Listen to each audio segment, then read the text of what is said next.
product value stream. Right? And the first part of looking at a product value stream is to define what is it that the buyer is buying, and we call this the external product. Now, the chicken run extension from Cooper's Coops is a retail example, but you can use this approach for any kind of organization. We use it for insurance companies and energy companies and telecoms. You know, if you're a telecom, the product that you might be buying a mobile device, but in addition to that device, you're going to buy the phone, accessories, chargers, adapters, and you're also going to buy a digital service, a mobile plan, international plan, or family plan, student plan. So there's different kinds of products that buyers buy. You know, if you're an insurance company, then the external product might be a health plan or car insurance. So just remember that the product starts with whatever it is the customer is buying. Then there are internal products.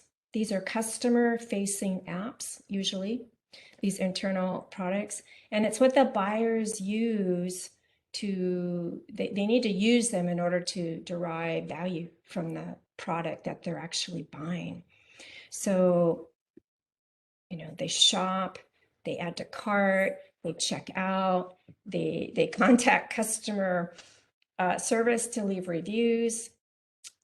And these internal products that the buyers interact with, they're externally facing, but I mean, they're not buying the cart, they're not buying the checkout, right? And unless that's part of maybe that's a SaaS platform service that your business consumes, right? Now, these internal products, they're dependent on a second type of internal product where we see dependencies. Sometimes we might call these two different internal products back end or front end. But shop depends on catalog and cart depends on order, right? Customer success is dependent on content, which is needed by shipping, right? Internally designed products, these are the ones that buyers don't really care that much about. They don't even see them, but they don't interact with them, although they are necessary to buy the product. Like I can't purchase the Chicken Run extension without payment functionality. In order to sell a telecom plan, there's a lot of IT apps that support that service. You've got an online account portal with a list of what was purchased. Maybe there's information of the list of calls that's tracked, you know, with the bandwidth that was used, that other tech products that power that experience. And so we just bring this up because there's this distinction, there's this boundary between internal products that your buyer, your customer sees, and the products, the ones that they don't see, maybe the back end products. And there's usually a lot more emphasis and need for design and reviews and feedback, the more people who are looking at the product, particularly your customers and your buyers. So it impacts the control and the decisions around design and architecture between these two different kinds of products, whether the buyer can see them or not. Then we have platform products. So for you folks doing the DevOps, this will be maybe a bit more interesting for you. First platform product here is environments. So building and maintaining environments. You know, all of the products above are dependent on developers and testers having dev and test environments to work in. And customers need production environments to work in. You know, is the reason that the wrong product was shipped due to some data integrity issue in an environment? If there's no standardized environment capability, then it might take weeks to get a working dev environment up and running on a laptop. And that can be quite a delay, right? Then there's the DevOps product value stream or DevOps workflow. So this would be your continuous integration, your pipelines, builds, version control. When any of those tools go offline, developers are stuck. They can't deliver any changes. Platforms support the developer workflow. So if there's bottlenecks in this workflow, then any changes to the internal products above are impacted, which in turn impact the customer experience. Then we have capacity management, or what we call self-service scalability. So for people working on the products above, what is the process for them to get help or to increase their capacity? Is it a self-service process, or do they have to create a ticket that goes through some approval and triage kind of process? Capacity management is a great thing to make visible because you can show that more demand requires more capacity than you might have. If you're using certain manual systems or systems that have a lot of dependencies or a lot of gates, whether that's triage or approval, those can be a big bottleneck. So the question to ask with this service or product is, what kind of demand could be automated so that people could serve that product up for themselves, serve that request up for themselves? Then there's disaster recovery. What happens if you're running AWS US East and AWS US East goes down? Are you dead in the water for 8 hours? You know, what is the disaster recovery approach that's going to require maybe all hands on deck? And then those people are going to be busy and not available when needed due to higher priorities. Then we got patch management. Now, the value streams above depend on systems that don't have vulnerabilities, but vulnerabilities are discovered all the time. Like, where were you when Log4j popped its ugly head up? If there's if you have an internal payment system that's collecting credit card information or storing, personally identified information, and there's a vulnerability and it hasn't been patched, then everything running on that platform that's storing data is at risk. So problematic. And then we have monitoring and observability, to watch and understand and actively debug systems. So the thing to consider here is, for each of these products, what is the arrival rate of requests versus the capacity that these different internal and platform product teams have, right? So we need to think about the demand on these value streams. Checkout needs work done, by payment, which needs work done by disaster recovery and then patch management. And cart needs work done by order, which needs work done by the environments team. So if we can put some energy around patch management here, then that can help you perhaps reduce the negative impacts of that dependency, right? Work to either provide this team with allocate more capacity to do their patching, to do their maintenance, to do their technical debt work. Because if they're getting demand from from multiple different products, maybe it's an area where we really need to understand the arrival rate capacity of that team. Do these product teams have a balanced amount of WIP? So make note of that question.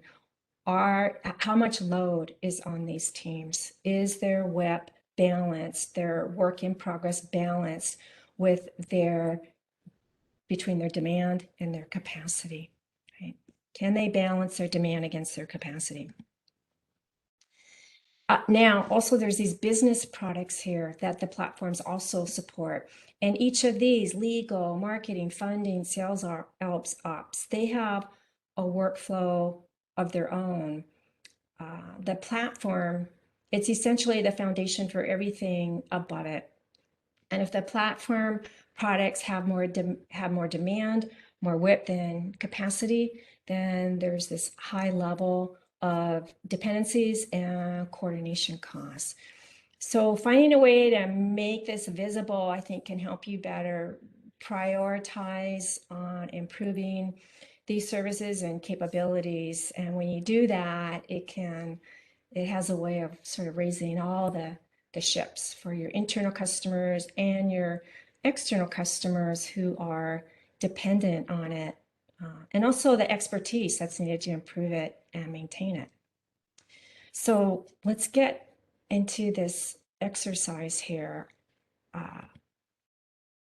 You just take the exercise is identify and categorize your existing products based on the customer experience, and then basically draw arrows between the dependencies.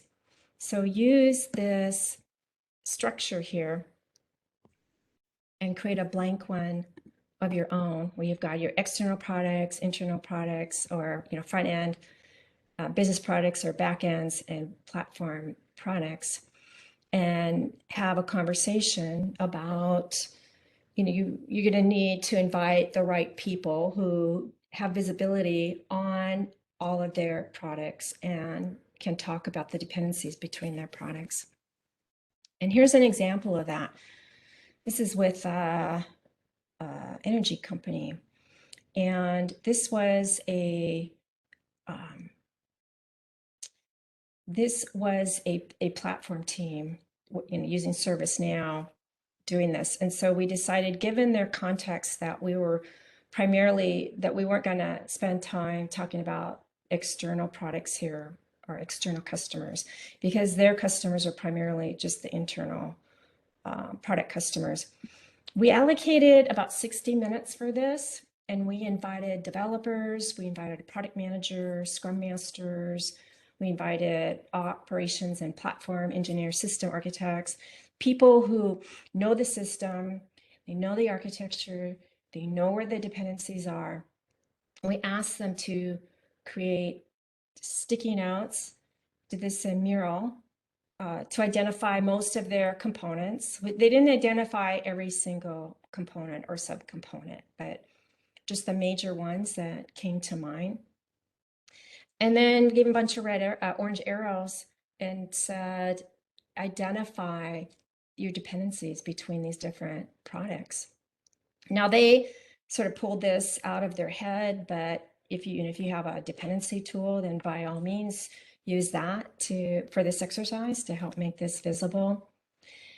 And for them, the outcome was really interesting because they recognized that a bulk of the dependencies from these back-end products were hitting this area that they called workflows. Workflows was an area, basically it was they were investing in an area to improve their future capability. So this is improving their processes, improving their workflows, automating their workflows. Yet, it was a huge aha for them. Workflows were invisible.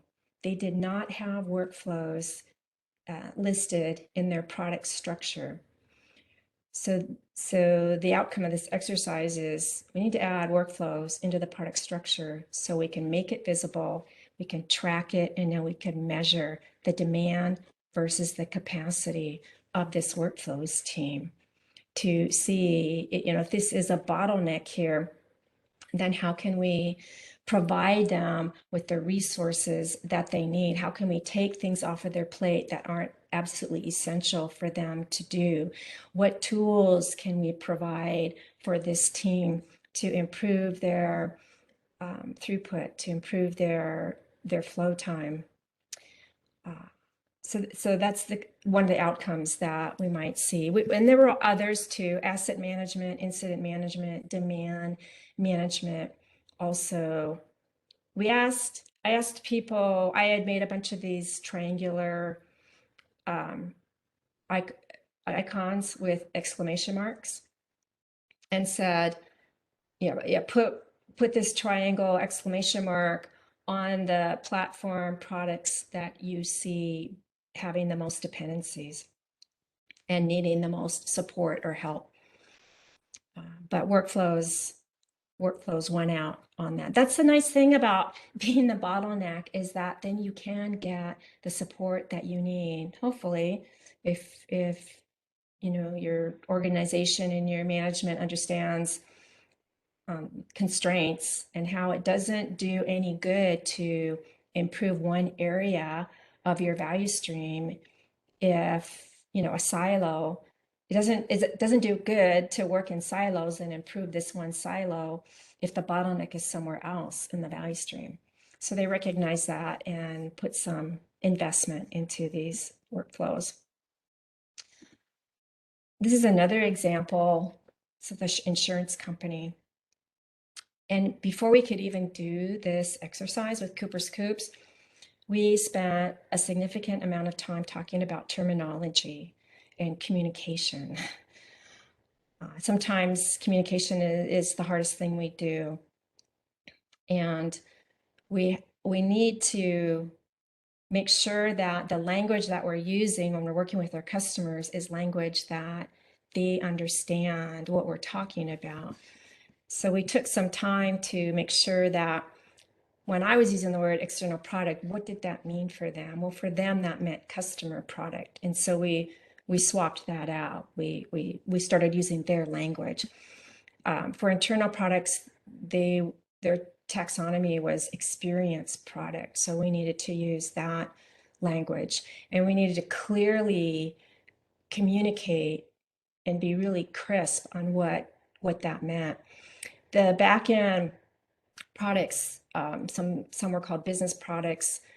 The language around that was capability product and services, and then platform was platform. So wanted to encourage you to think about the language that you're using with your customers and try to find a shared common language, because that's going to be paramount for them to understand what you're talking about. And lastly, to end this exercise, there's a bunch of questions here that I think are important to start the conversation with your team. And the first big question is, who is your customer? Who's asking you? Who's making requests from you? Is it the external customer who's actually buying an external product? Or are these internal customers, technology teams who are making requests so that they can get their job done? And then next, what kind of dependencies are in the system? Are you able to come up with some more self-service processes, self-services, so that other teams can get what they need without creating tickets and creating additional dependencies? This often leads to questions around organizational structure. What kind of organizational structure do we need to support this moving from project to product? And it's why Teams comes up on this chart here of things to pay attention to if you are moving from project to product.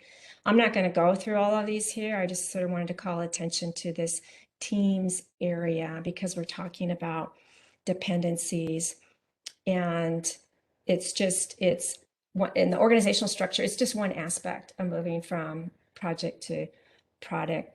And it's not unusual, it's not required, but it's not unusual for organizational structures to be altered somewhat so that it'll be easier to build and deliver and maintain products.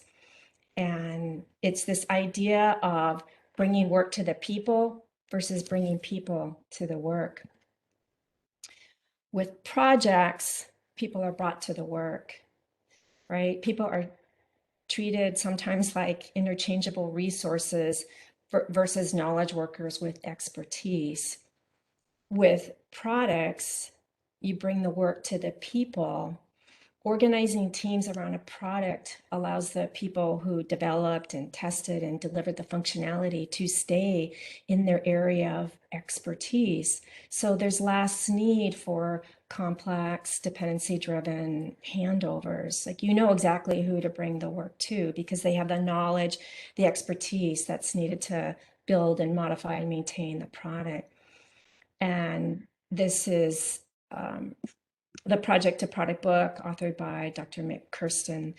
If you're interested in learning more about this evolution, then it's a great resource for you. I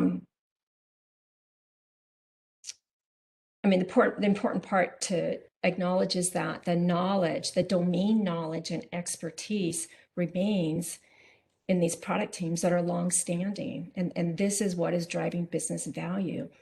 We're focused on measuring business value, business outcomes, not measuring, are we on time? Are we on budget? If we can keep the domain knowledge in-house with these long-standing teams versus handing it over because you got to go run off to work on another project, then there will be fewer dependencies. And as I like to quote Troy McGinnis here, every dependency increases the risk of either starting something late or finishing something late by 50%. Dependencies and how they're managed is one of the 7 dimensions of the shift from project to product. And there's some clues on that. These are some clues that you can look at for how things are shifting. For dependencies in a project model, there's usually heavy coordination requirements, heavy coordination costs. In a product model, these handoffs and coordinations can be reduced because the emphasis is on the product and bringing visibility to the product and who the customer of the product is. And also dependencies can be reduced if some of these internally consumed requests can be done by a self-service capability. So there's an upcoming webinar. It's tomorrow that talks more about all these dimensions. If you're interested in that, it's at devops.com webinar tomorrow, 11 a.m. Eastern Time. Carmen Diardo and Naomi Lurie going to be presenting these dimensions. So I'll be there. I encourage you to check it out. I also want to let you know that the 2nd edition of my book has finally been published, and it's available out there at IT Revolution or where you normally get books. And I do have an online on-demand course on making work visible that is sponsored by IT Revolution. And there's a link there. And the last resource I want to let you know about is the Flow Framework community. This is a place, I don't know what we're up to now, 650, 700 people maybe.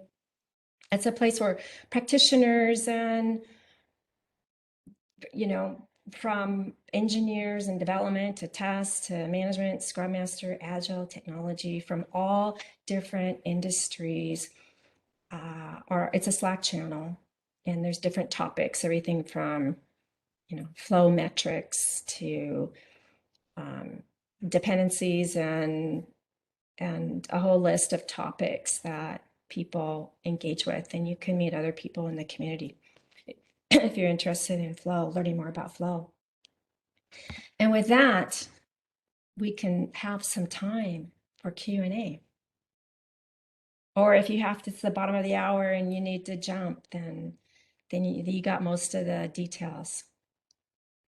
So I put the link to the Q&A in the there. If you can get to it from the 3 dots within WebEx, but there's also a breakout if you'd rather see it in a browser. So let me jump over here and see what we've got. Okay, so I've got shown up here. Let's see, is anybody voting for? And go ahead and vote stuff up or down based on what you would like to hear about. So I see one question here from James. How do you make sure that the platform product delivers a return on investment via the other products it supports? Oh, there's the ROI word. how do the platform products show ROI? Can you repeat that?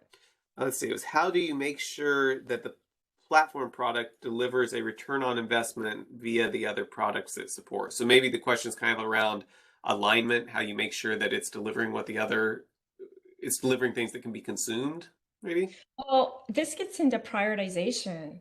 If you're working at a product, then hopefully everybody working on that product has the same priorities. Now, if it's a platform team who are supporting perhaps multiple different products, then the re I mean, if you're looking for actual a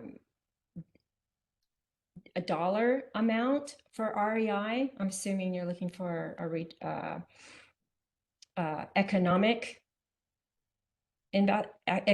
return.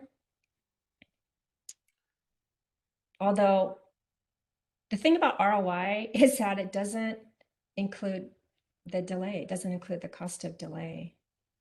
So I have a bias with only looking at ROI, because what if you're in the middle of a secure data breach, and the most important thing for the business, for the company, is to get your systems secure and up and running. And so those teams that are doing disaster recovery or patch management, that's going to be their number one priority. And so if they're being measured on mean time to repair something that's not related to that data breach, then, but it is their highest priority, being able to have the bandwidth and the support to work on their highest priority, and get that done quickly is going to be the highest value for the business.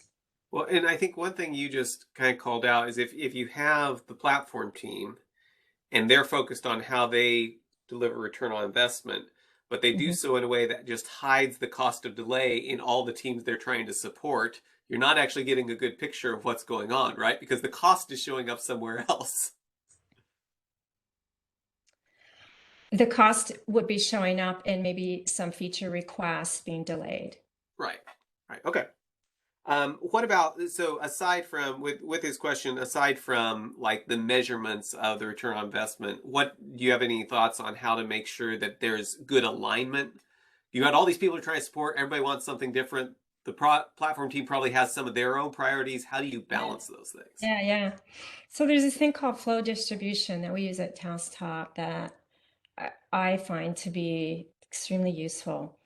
And it's understanding and acknowledging that there's different types of work. There's requests that come in, like feature requests from that's going to maybe generate some revenue, or there's defects or bugs that come in that might protect some revenue.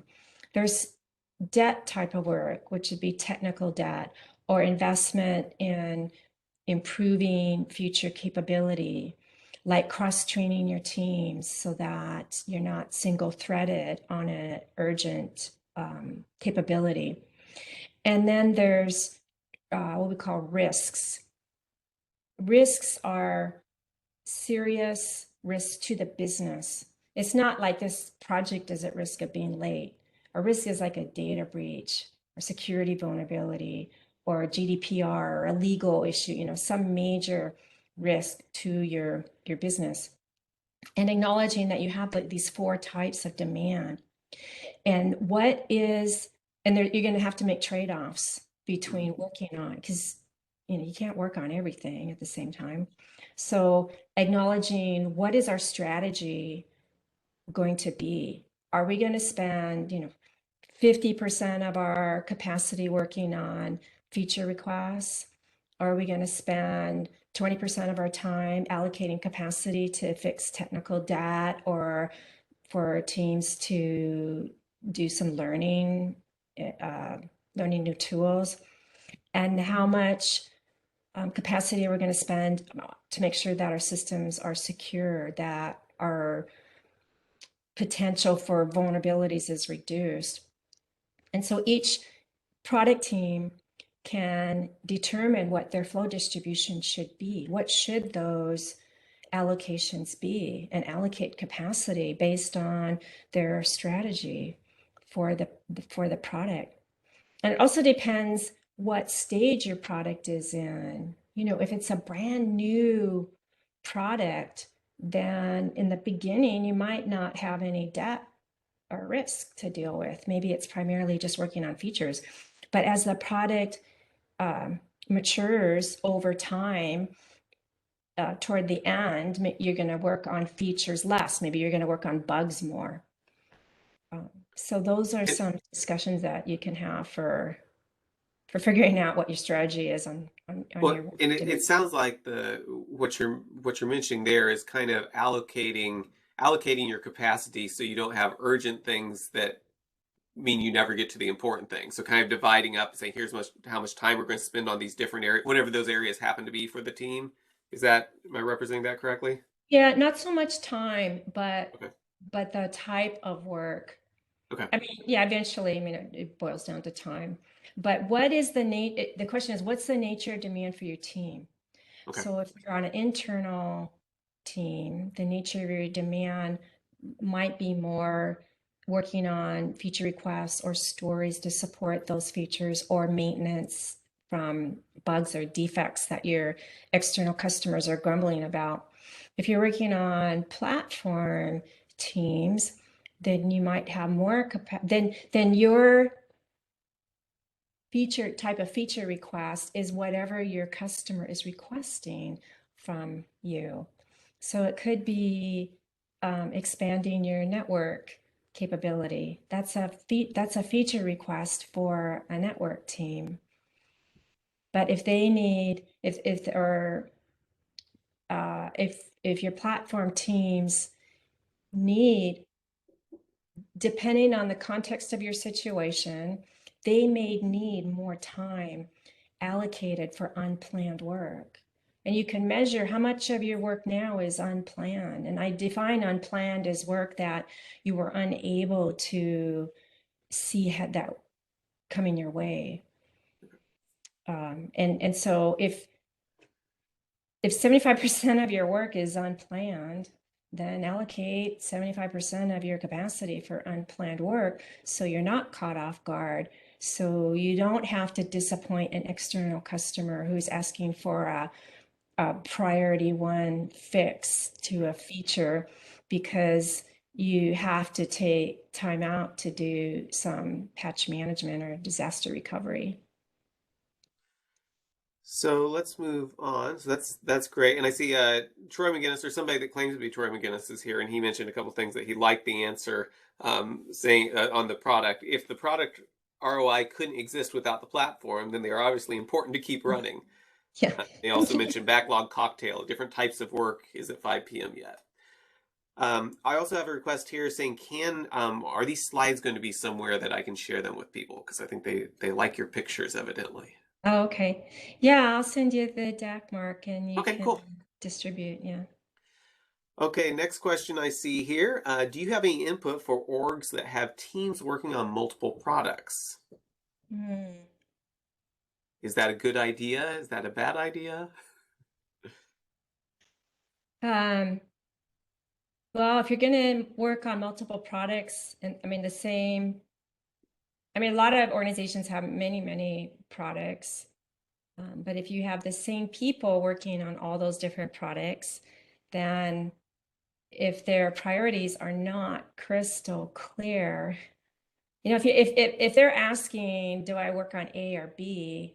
And the answer is yes, because you have to do everything, then That never happens. no, but that's a problem. People can only do so much. Right. And the more load on our teams, the more context switching, the more unplanned work, the more people try to multitask, the more stressful it is, and the more prone to anxiety and eventually burnout. This is where people start updating their resumes and go elsewhere. And we don't let our computers get to 100% capacity utilization. So why do we do that to our people? Well, often we do it to ourselves because it's just really hard to say no. But I think it's important to recognize that having the authority and being empowered to say, I mean, maybe, okay, no's too hard, but maybe you can say, here's our capacity, and show the metric. Right. Here's our velocity, here's our flow velocity, here's our capacity, here's what we have in WIP, here's what's in progress, which is usually way too much. Mhm.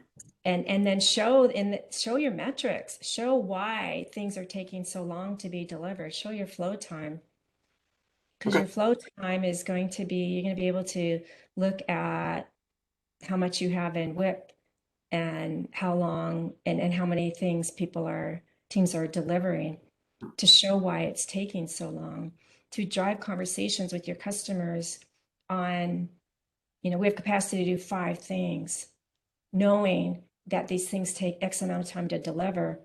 Which 5 things should we be working on right now? And the rest of the stuff, push it back up into the backlog Okay. or delete it. Question from Cody. Is there a moment, and is that feeling of bad flow or metric, a moment where any of the teams you work with where they knew they needed to make their product visible? Are there any teams that I've worked with where they knew they needed to make their product visible? Yeah, so I think what we're getting at here is like a moment or something that's kind of triggered saying this really needs to be visible. Like what were the thing maybe kind of what were the pain points or like wow, we really need to do that diagram or show what these things are, Yeah. get them out. Yeah, it's people knowing that what they're doing, the work that they're doing isn't a priority and it's not really visible. And they spend a long time doing it and they get asked to do other types of work. So there's conflicting priorities. Making your work visible is just one of the most fundamental things that you can do to help others see all the work that's on your plate. Because otherwise, I mean, people don't know. People can't they don't have any concept. They just know what they've asked you to do. So if you have 20 different projects or products in play, and every one of them thinks that their thing should be your number one priority, then showing people all your work that you're trying to juggle, it can be quite eye-opening. Because then if people can see everything on your plate, like with one organization I was working with, they were doing 33 projects at one time. It's a group of about 40 people, 33 projects. And each project management manager just knew of their thing. So this is, back before COVID and everybody was on site. So we put a board up and we put all the projects on the board. And we put the state that the projects were in, whether they were still in the backlog or whether they were in triage or had been approved or in dev test, whatever. And then when the project managers would drive by and ask the team, where's my thing? Which happens if their thing is invisible, if they can't view the status of it, you could look at the board and pretty soon they self-train themselves just to come look at the board, which later became a the design for their Jira Okay. project flow. But they can look at the board and they can see, oh, here I am. I'm still in the backlog. They can see what's in front. Mhm. And for the most part, people are reasonable and they can see, oh, okay, I get that. I understand why that thing is ahead of my thing. And I guess that also helps make sure everybody's getting the same answer, right? Everybody's looking at the same thing instead of hearing it in the, we all interpret things differently when we just hear it, but that helps keep it up there. We know exactly what's going on. That's a really great point, Mark. Yeah. What about a department where they are bringing work to the 5 team? Okay, so a department where they're bringing work to 5 teams, but any of the teams may be asked to work on any one of 20 different products. So you've kind of got a many to many relationship. You've got a set of teams, it sounds like, and they're, we need this project has this thing, or this product needs something done to it, so we're going to give it to this team because they're available. Have you ever seen that work well, poorly? Uh, so in these scenarios, I think that the question to ask is, the people doing the work, how are they doing? Are they happy?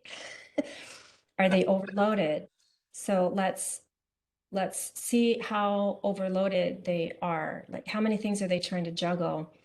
Uh, um, what we like to track WIP at the team level, but if many individuals are working on many different, just the context switching to shift your brain from one product A to B to C could take some time. Our brains are not very good at shifting. Human brains aren't the best at shifting into different states. We can shift. Well, there are some exceptions. We can shift pretty quickly into a state of fear. If this building starts shaking because we're getting a big Pacific Northwest 9.5 on the Richter scale, I'm going to go into fear immediately.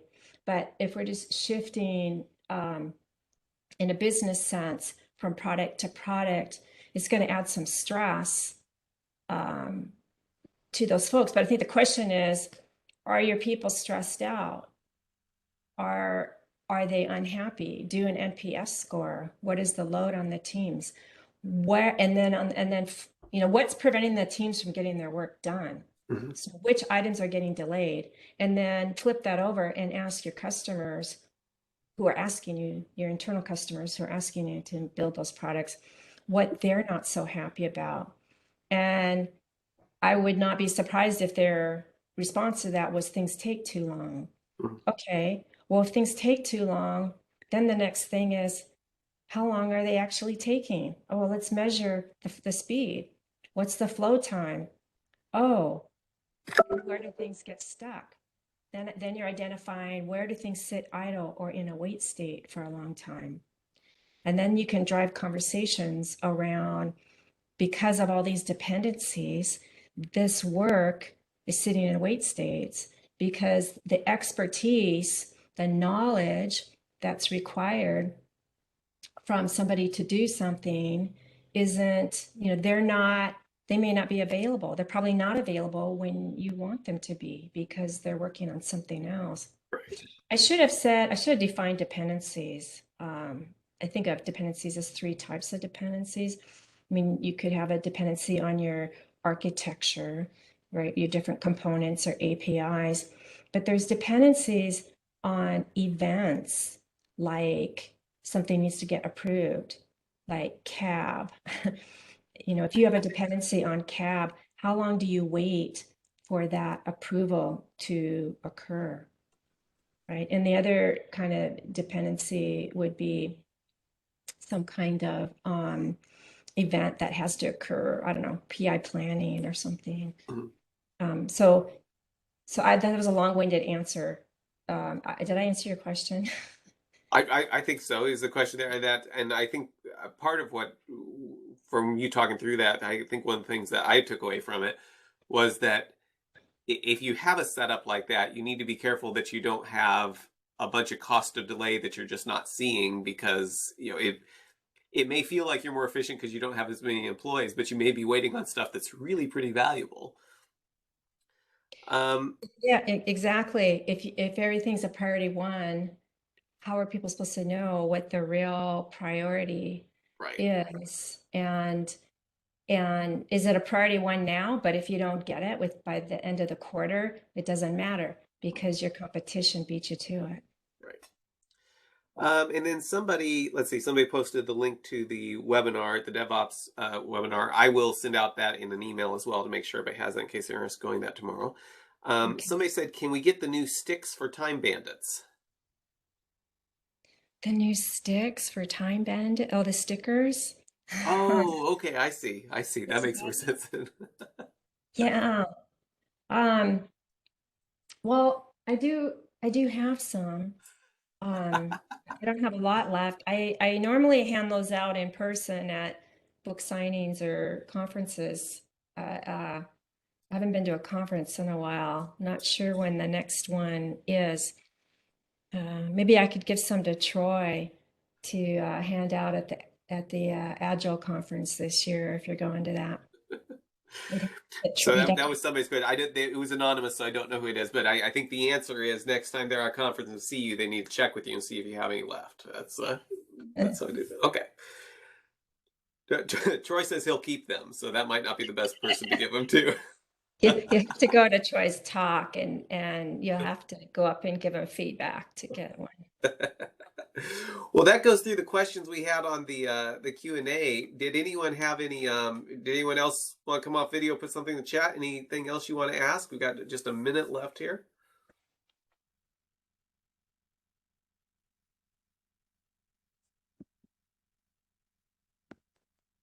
Okay, well, thank you so much for doing this. I was really great. I really appreciate you taking the time. I know I've got pinged from a bunch of people saying this was awesome. So thank you so much. I'll get an email out to everybody with links to the stuff you mentioned, the DevOps conference or the DevOps webinar that's coming up and stuff.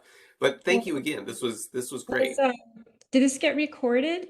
Yes, I'll send a link out to that and to you as well. I think I missed the first few minutes, but we got the rest of it.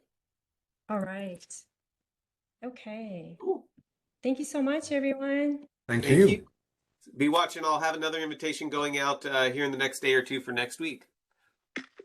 Thank you. Bye now. Bye. Bye.